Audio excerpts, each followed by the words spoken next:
Sumulag na. To change one word of it, change, balhin. Gimbalhin ha. Nag-disbelieve isang tulong. Nagsulod ang kamatayon kag ang sala. Nya even as it says in Revelation 29, 22. Bibugna pe. Bugna. 22, 18, 19. Okay, ano na? 18, 19. Nya ako nagapaandam sa tagsa ka tao nga nagapamati sa mga pulong sa tagna sining tulunan, si Wana nagapandam. Nya kung ang bisan sino nga tao magdugang sa ila, magdugang.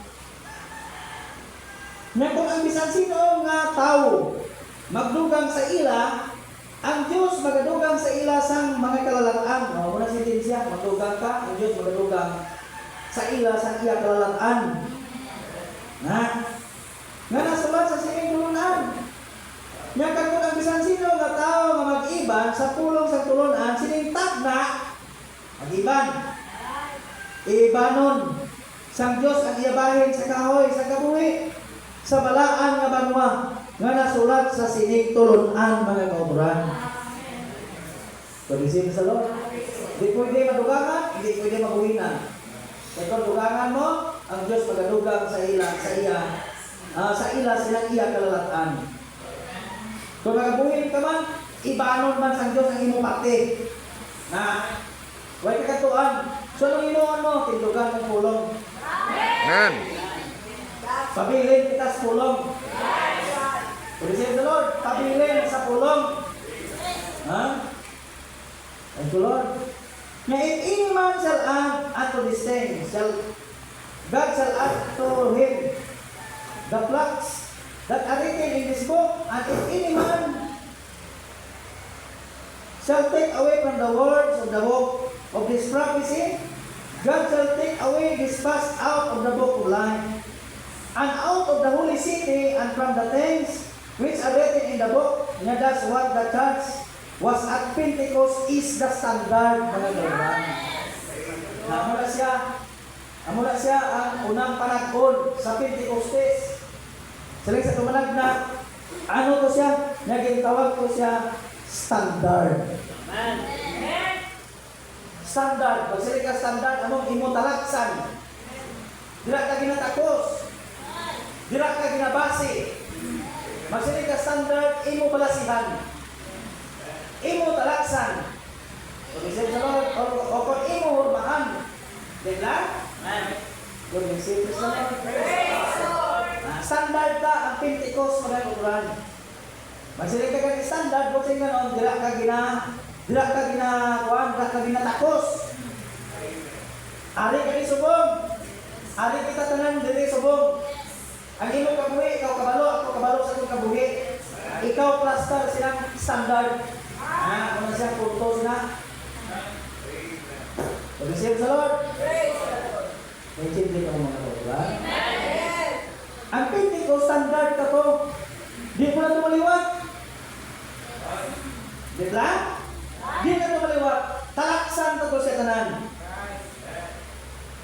Nya Pentecost is the standard. That is the pattern. Nya amo ko sa atong hulmahan. Hulmahan ha? Hulmahan si mo kabuhi. Nakabuhi ka di sulong. Ari di imo standard. Ari ka di subong. Nakabuhi ka. So ikaw tanaw si mo standard. Paano na kuburan? Ari ka di subong. Ari imo standard ang among pulong, ikaw tanaw. Pag-isip sa Lord, ha? Di kung ari ka di subong, katanaw kasi mo standard, pagkasilig ka nga daw umabugin, o di dalayaw ng Diyos. Pero kung katanaw ka nga, ops, daw ako nga kulang daw, o di. Pag-isip sa Lord, bukaras ka, samtang may idiunan, ba? Diba si balakon, malaputan ka nga, ang tion, wala na. Kung ang mga tunda pa sa adlaw nilog, wala? Nyalok, dali-dali. Nya kawaay kami